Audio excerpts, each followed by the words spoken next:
1. The roommate. I never thought I'd ever have a roommate again, especially after college. Living alone was something I cherished. No mess, no noise, no one else to bother me.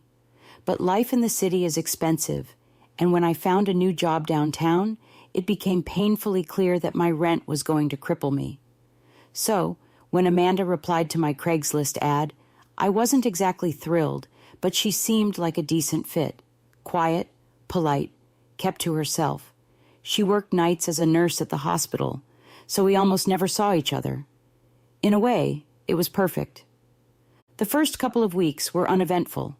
Amanda paid rent on time, and the apartment stayed clean. I almost forgot she was there most of the time, only noticing her presence through a note left on the fridge or a pair of shoes by the door. But then, small things started happening. I'd come home from work to find my bedroom door open, even though I knew I'd closed it.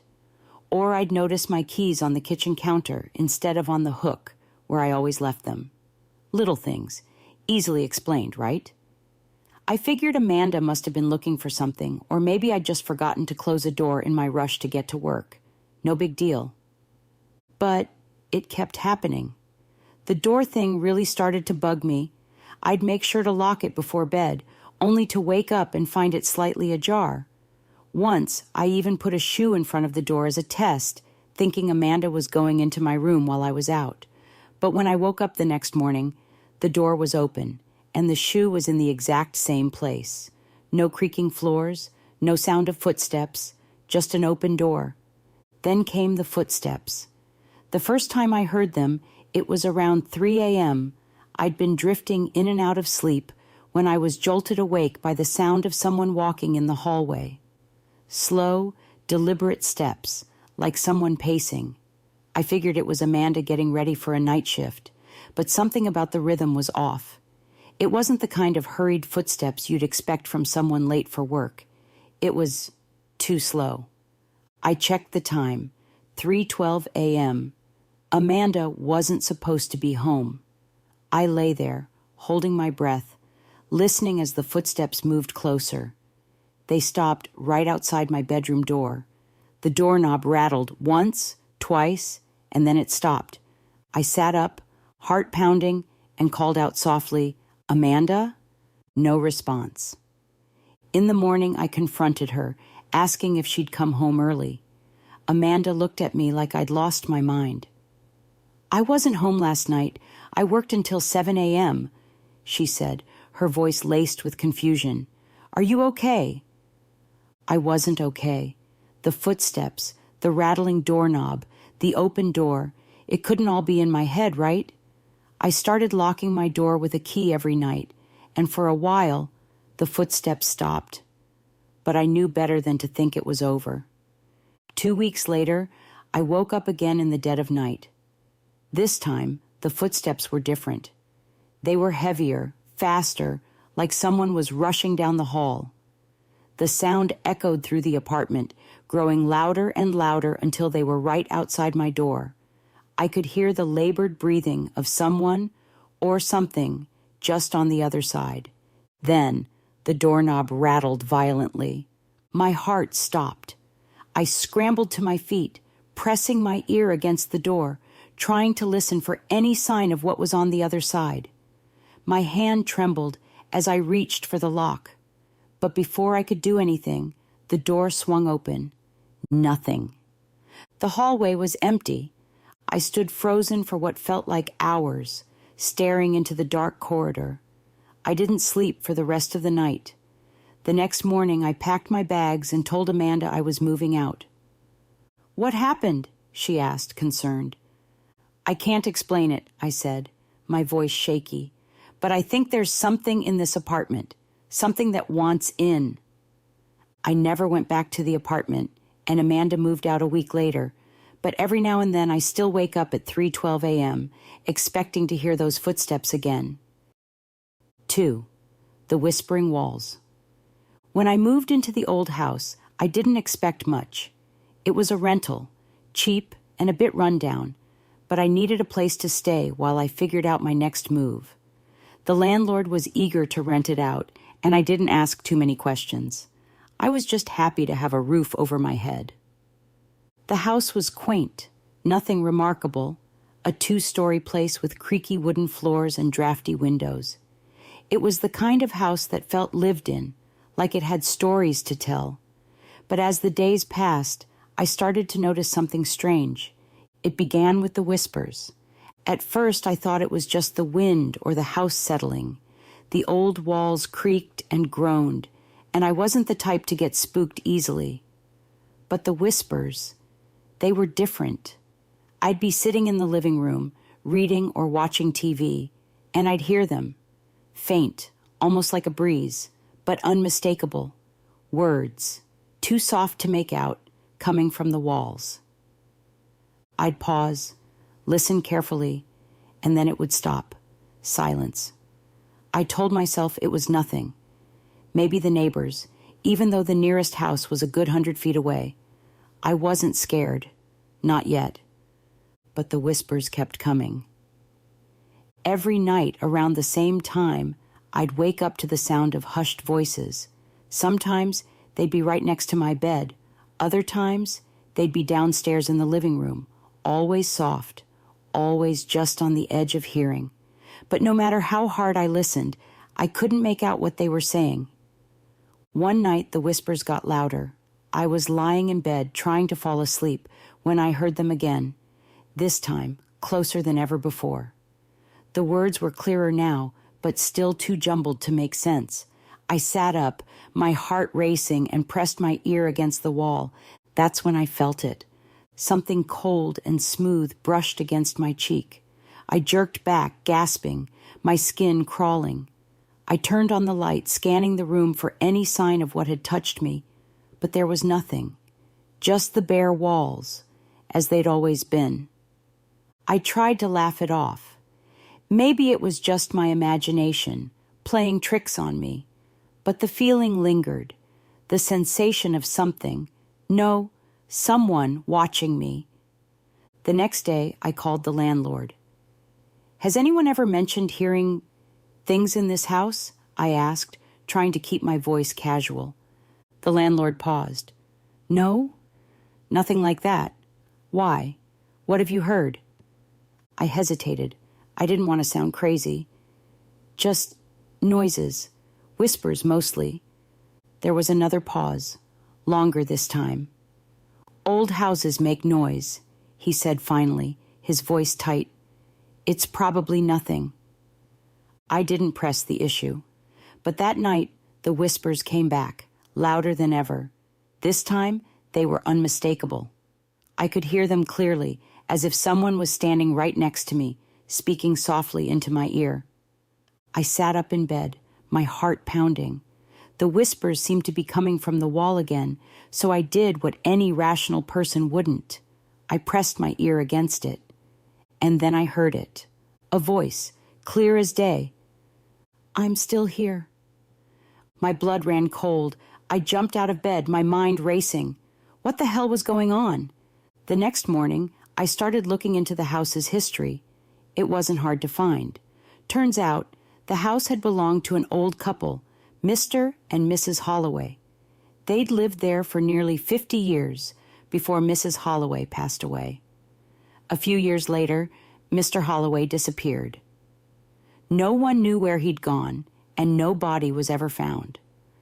But according to the locals, Mr. Holloway never left. I moved out the next week. 3. The doll in the attic. When my grandmother passed away, she left me her house. It was an old, sprawling Victorian, full of memories and history. I hadn't spent much time there since I was a kid, but I remembered the house fondly. It had always seemed larger than life, with its winding hallways and countless rooms. After the funeral, I spent a few days cleaning out the house, sorting through my grandmother's things. Most of it was old furniture, books, and trinkets, nothing too remarkable. But when I went up to the attic, I found something that stopped me in my tracks. There, sitting in an old wooden chest, was a doll. It was a porcelain doll, the kind you see in antique shops, delicate with big blue eyes and long curly hair. It wore a faded lace dress and its tiny hands were posed delicately in its lap. It was beautiful, in a way, but there was something off about it, something unsettling. I hadn't remembered my grandmother. I apologize for the cutoff. Let me continue and expand the stories as requested. I hadn't remembered my grandmother ever collecting dolls, but the house was full of things I didn't remember. Still, the sight of the doll sitting there, untouched for what must have been decades, made my skin crawl. I almost left it there, but something compelled me to take it down, dust it off, and put it on the mantel in the living room. I don't know why. Maybe a part of me thought it was something my grandmother would have wanted. That night, the house felt strange. I chalked it up to being alone in such a big place, surrounded by all the relics of my grandmother's life. The wind howled outside, and the house groaned under its weight. Old houses make noise, I told myself. It was normal. But the noises grew stranger as the night went on. I was lying in bed, half asleep, when I heard a faint creaking sound. It was slow, rhythmic, almost like footsteps. I sat up, listening intently. The sound was coming from the attic. I grabbed a flashlight and made my way up the narrow staircase. The air in the attic was thick with dust, and the smell of old wood filled my nostrils. I swept the beam of the flashlight around the room, half expecting to see something out of place, but everything was as it had been earlier, except for the chest. The chest where I had found the doll was open. My heart skipped a beat. I was sure I had closed it. I walked over to the chest, shining the light inside. Empty. The doll was downstairs, on the mantel, right where I had left it. I closed the chest and went back downstairs, trying to shake off the uneasy feeling in my gut. I checked the mantel to make sure the doll was still there. And sure enough, it was. Sitting exactly where I had placed it, its glass eyes staring straight ahead. The next morning, I found the doll sitting in a different position. Its head was tilted slightly to the side, and one of its hands was raised, as if it had been reaching for something. I stared at it for a long moment, trying to convince myself that I had simply forgotten moving it. But deep down, I knew I hadn't touched it since the night before. I picked the doll up, turned it over in my hands, and looked into its eyes. For a brief moment, I thought I saw something flicker behind them, something dark and malevolent. I quickly set the doll back down and decided I'd had enough. I put the doll in a box and shoved it into the back of the attic, hoping that would be the end of it. That night, the noises started again. I woke to the sound of soft scratching, like something was moving inside the walls. The sound grew louder, more insistent, until it seemed to be coming from right outside my bedroom door. My heart raced as I listened, too scared to move. Then the door creaked open. I froze, my breath catching in my throat. I could hear something, or someone, moving in the hallway, their footsteps soft but deliberate. Slowly, I turned to look. Standing in the doorway was the doll. It was impossible. I had locked it in the attic, shoved it into a box, but there it was, standing on its tiny porcelain legs, its eyes gleaming in the moonlight. I jumped out of bed, grabbed the doll, and ran downstairs. I didn't stop until I was outside, standing in the cold night air. I didn't care how crazy it seemed. I had to get rid of it. I drove to the river, the doll sitting in the passenger seat, silent and still. When I reached the water's edge, I hurled the doll into the river with all my strength, watching as it sank beneath the dark, churning water. I thought that was the end of it. I thought I was free. But the next morning, when I walked into the living room, the doll was sitting on the mantel. 4. The static on the radio. I've always enjoyed late-night drives. There's something peaceful about being on the road when everyone else is asleep. The streets are empty, the world feels still, and I can get lost in my thoughts. But one night, something changed. I was driving home from a friend's house. the radio playing softly in the background. The music was just background noise, barely noticeable as I focused on the road ahead. But suddenly, the music cut out, replaced by static. I frowned, glancing at the radio. The station was still tuned correctly, but all I could hear was white noise. I turned the volume down, figuring it was just a weak signal, but the static persisted. That's when I heard it. Faint at first, but unmistakable, a voice. It was garbled, distorted by the static, but I could hear it. It was saying something, though I couldn't make out the words. I leaned closer to the radio, trying to listen more closely. The voice grew louder, clearer, until I could make out a single word. My name. My blood ran cold. I turned the radio off, my heart pounding in my chest. How could that be possible? It had to be a coincidence, just a trick of the signal. I tried to laugh it off, but the unease lingered. But then, the radio turned back on by itself. The static was louder now, almost deafening, and the voice was back. This time, it wasn't garbled. It was clear, unmistakable, and it was calling my name again, over and over. I grabbed the dial, twisting it frantically, trying to find a different station, but no matter what I did, the static remained. The voice grew louder, more insistent, until it felt like it was coming from all around me. Then, just as suddenly as it had started, the static stopped. Silence filled the car. I let out a shaky breath, trying to calm my racing heart. I thought it was over. But then, the voice spoke again, so loud it made me jump. "I'm coming!" I slammed on the brakes, my heart in my throat. The road was empty, nothing but darkness stretching out ahead of me. I looked around, half expecting to see someone standing in the middle of the road. But there was no one there. The voice was gone, the radio silent. I didn't wait around to see if it would come back. I drove the rest of the way home in silence, my hands gripping the steering wheel so tightly my knuckles turned white. When I got home, I ripped the radio out of the car and threw it in the trash. But sometimes, late at night, I still hear it. The static, the voice, calling my name. 5. The shadow in the mirror. I never thought much about the mirror in my bathroom. It was old, probably as old as the house itself, and had that kind of worn-out look you'd expect from something that had seen decades of use. It had a few dark spots where the silver backing had worn away, but it still served its purpose.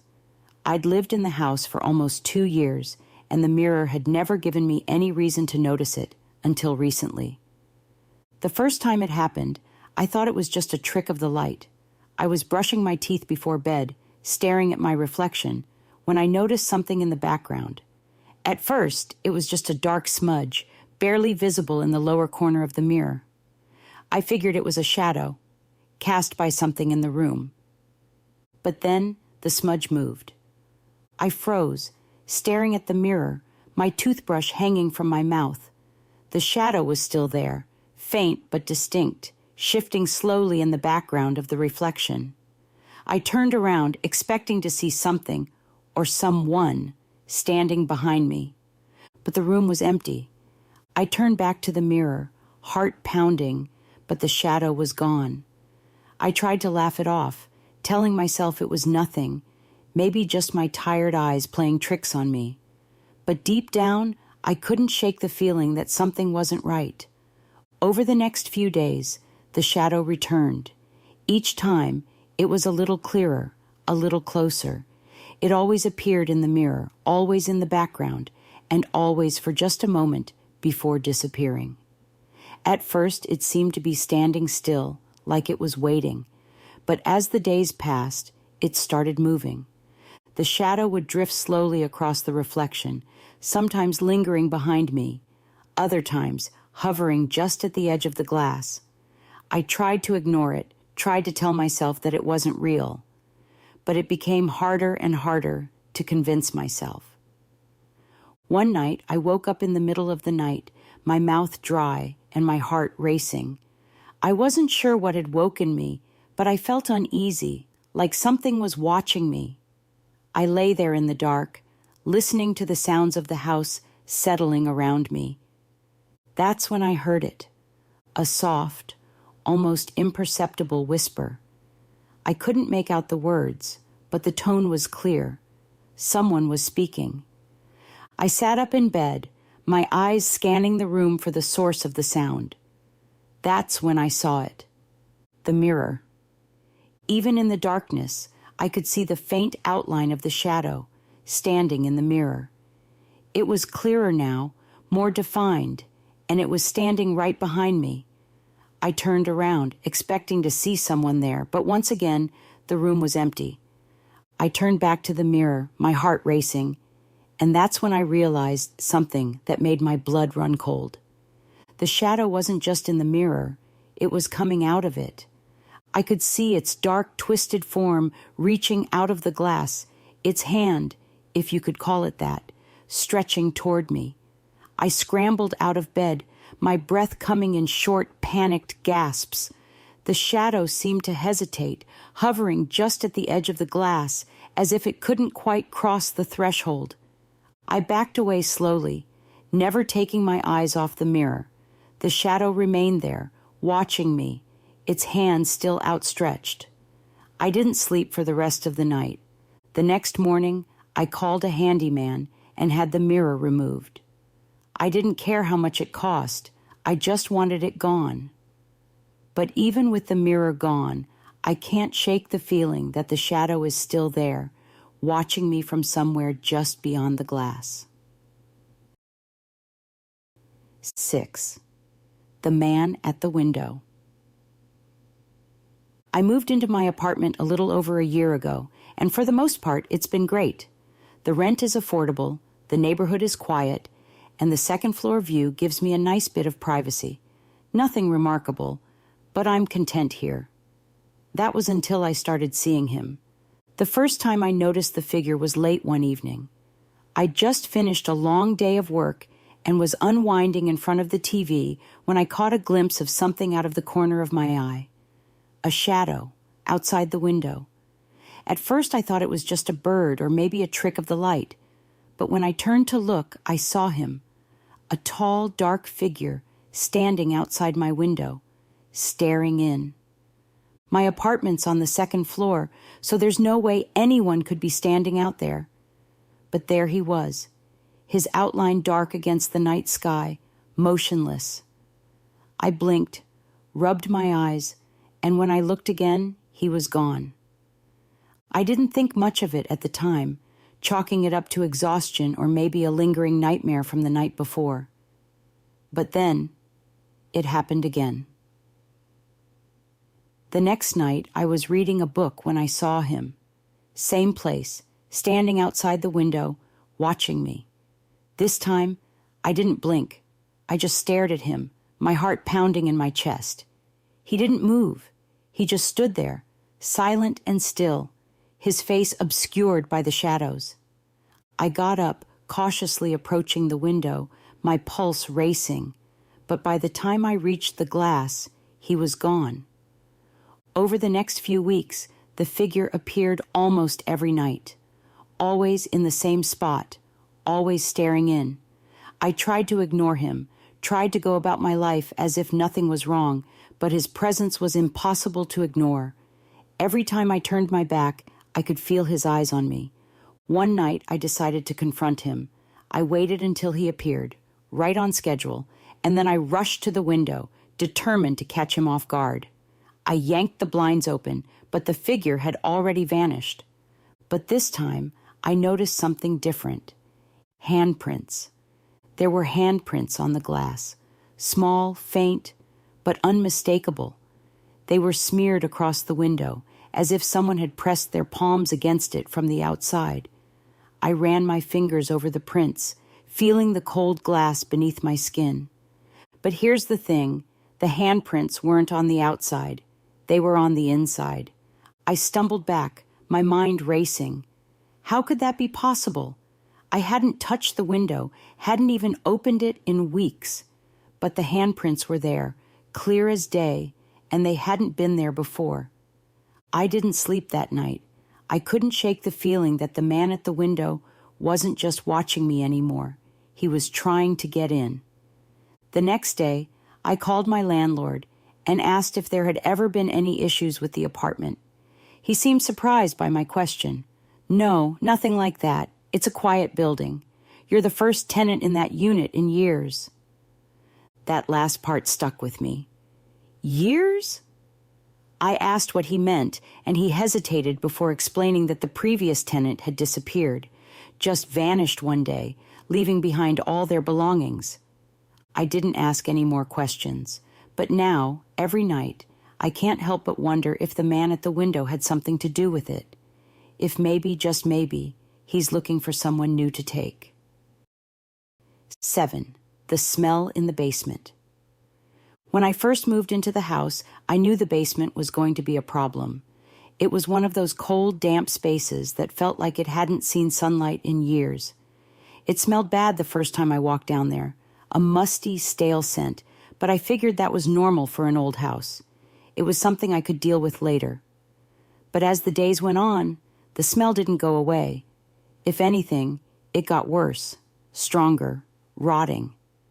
At first, I assumed it was mold or mildew, something growing in the cracks of the stone walls. I tried cleaning, using air fresheners, even putting a dehumidifier down there. Nothing worked. The smell just kept getting worse, and it started creeping up the stairs, filling the house. I didn't want to go down there, but I knew I had to figure out what was causing it. One night, the smell became unbearable. It was so thick and overwhelming that I could taste it. I grabbed a flashlight and headed down into the basement. As soon as I reached the bottom of the stairs, I gagged. The stench was even worse down there, like something had died. But there was no obvious source, no dead rats or moldy walls, just the same cold stone and dusty shelves. I started tapping along the walls, looking for something, anything that might explain it. That's when I found it. A small, hidden door I'd never noticed before. It was wedged behind a stack of old boxes, barely visible. The wood was old and rotting, and it didn't match the rest of the basement. It looked out of place, like it had been sealed off long ago. I hesitated. Every instinct told me not to open that door, but curiosity got the better of me. I grabbed a crowbar from the shelf and pried it open. The smell hit me like a wall. It was thick, putrid, like the air itself had been festering for decades. I shone my flashlight into the darkness beyond the door. It was a small, cramped room, just big enough to crawl into. The walls were made of the same stone as the rest of the basement, but they were damp, almost wet to the touch. And in the corner, I saw it. Something wrapped in old, decaying cloth, shoved into the far corner of the room. My heart pounded in my chest. I knew what it was before I even touched it. I didn't want to, but I couldn't stop myself. I knelt down and reached out, pulling the cloth away. Bones. Old, brittle bones, still partially wrapped in what must have been a dress or some kind of fabric. The smell of decay was overwhelming, and I stumbled back, gagging. My mind raced. Who was this? How long had they been here? I stumbled back upstairs, my heart racing.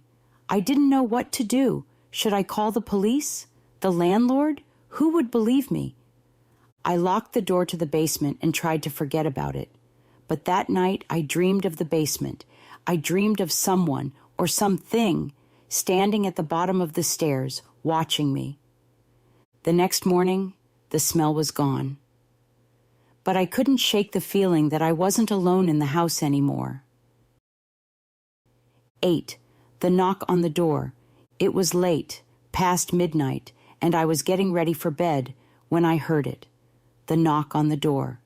3 sharp raps echoing through the quiet of the night. I wasn't expecting anyone. Who would come by this late? I waited a moment, thinking maybe it was just a delivery mistake or someone knocking on the wrong door. But after a minute, it came again. 3 more knocks. Insistent. I grabbed my phone and crept to the door, my heart pounding in my chest. I glanced through the peephole, but the hallway outside was empty. There was no one there. I stood there, confused. Maybe they'd already left. Maybe it was just a prank. I shook my head and turned back to go to bed. But before I could take another step, the knock came again. I jumped, my heart leaping into my throat. This time, it was louder, almost angry. I checked the peephole again, but still, no one was there. I opened the door just a crack, calling out into the empty hallway. "Hello? Is someone there?" Silence. I shut the door and locked it, feeling a little ridiculous. Maybe it was just my imagination. But as I turned to leave, I heard it, a soft whisper, so close it sent chills down my spine. "Let me in." I froze, my hand still on the doorknob.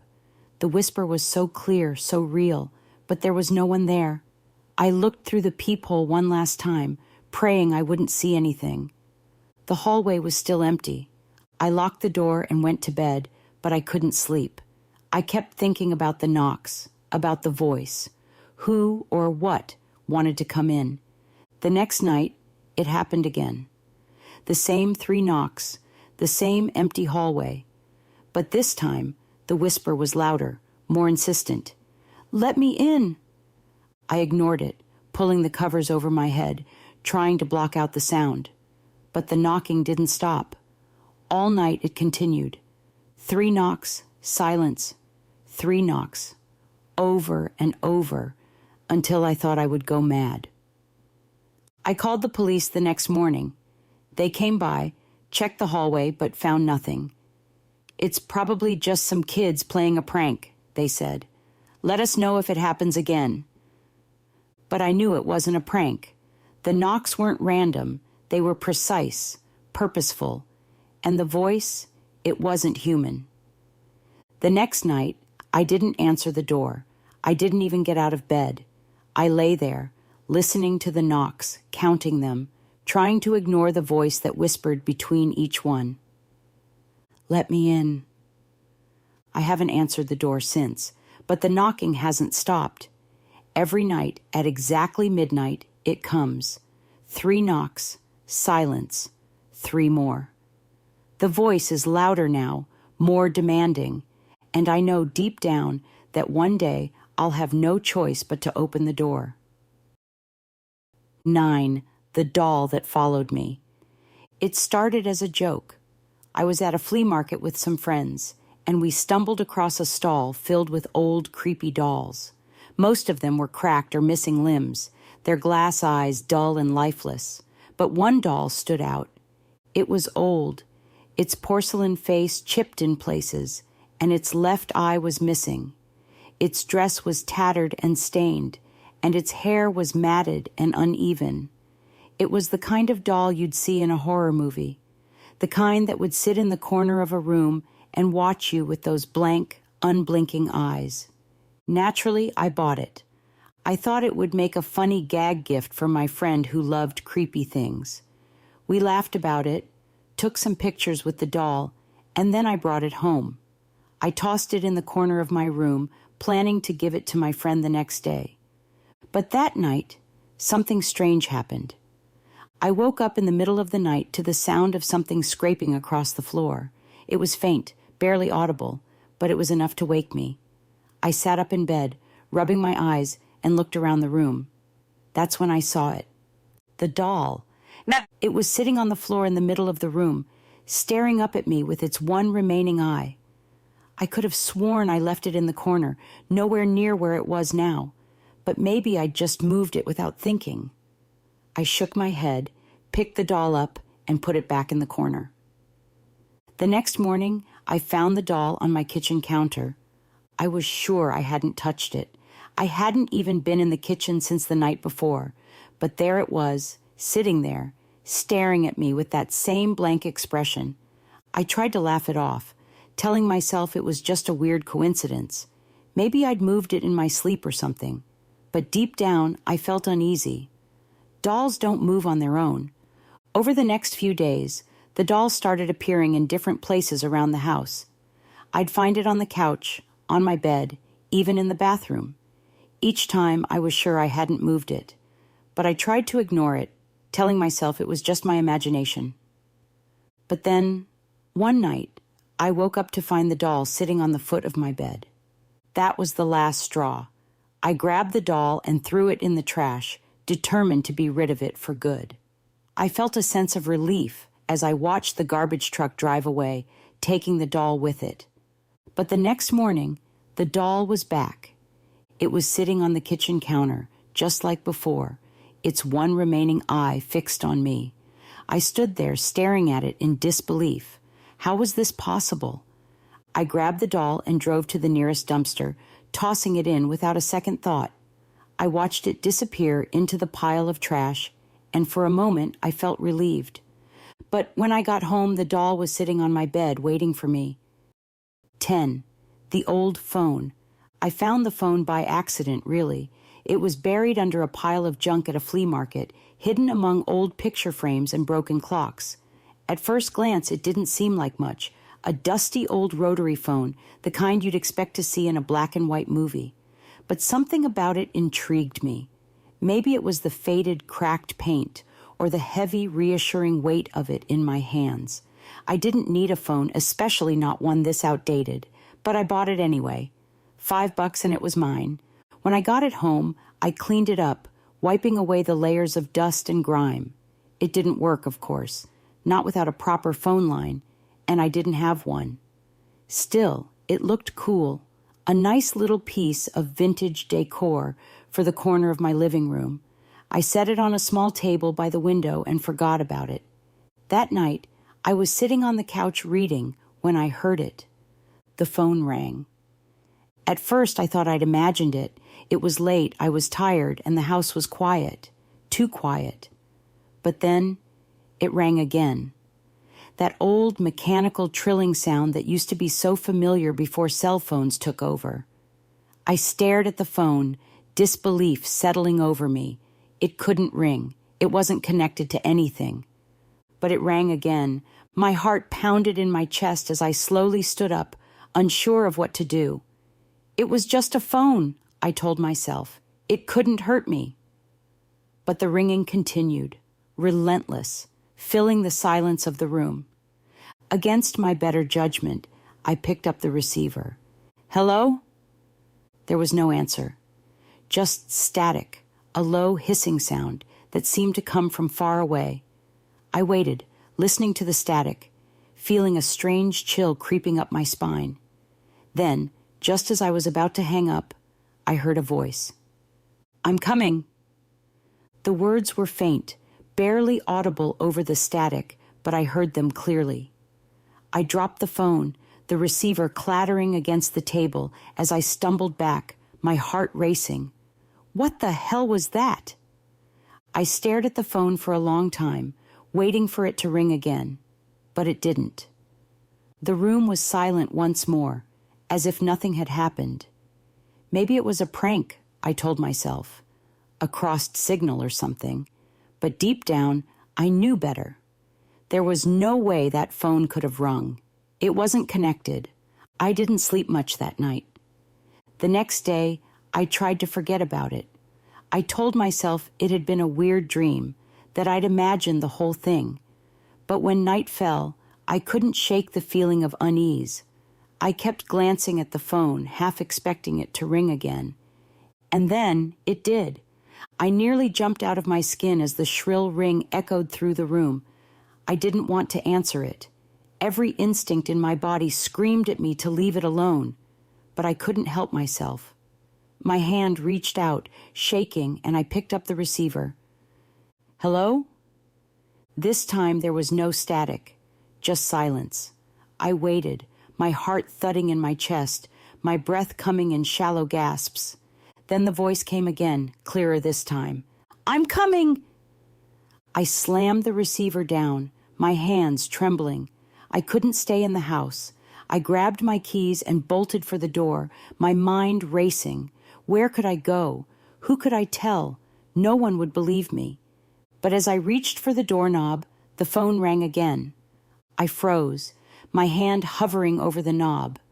The ringing was louder now, more insistent. It felt like it was vibrating through the walls, pulsing through the floor beneath my feet. I turned, staring at the phone. I shouldn't have answered it. I know that now, but I did. I picked up the receiver, my hand shaking so hard I could barely hold it. The voice on the other end was different this time. It was louder, closer. "I'm here." I dropped the phone and ran for the door, but it wouldn't open. The knob wouldn't turn, no matter how hard I pulled. I felt a cold chill creep up my spine, and when I turned around, I saw it. The phone was off the hook, the receiver dangling by its cord, and standing next to it was a figure, tall, dark, and faceless. It reached for me, its hand cold and smooth, like the surface of the phone, and then everything went black. That's the last time anyone saw me, or so I assume. I've never left the house since that night. I don't remember much of what happened after that. All I know is that the phone is still here, sitting in the corner of the room. It doesn't ring anymore. It doesn't have to. I'm already here.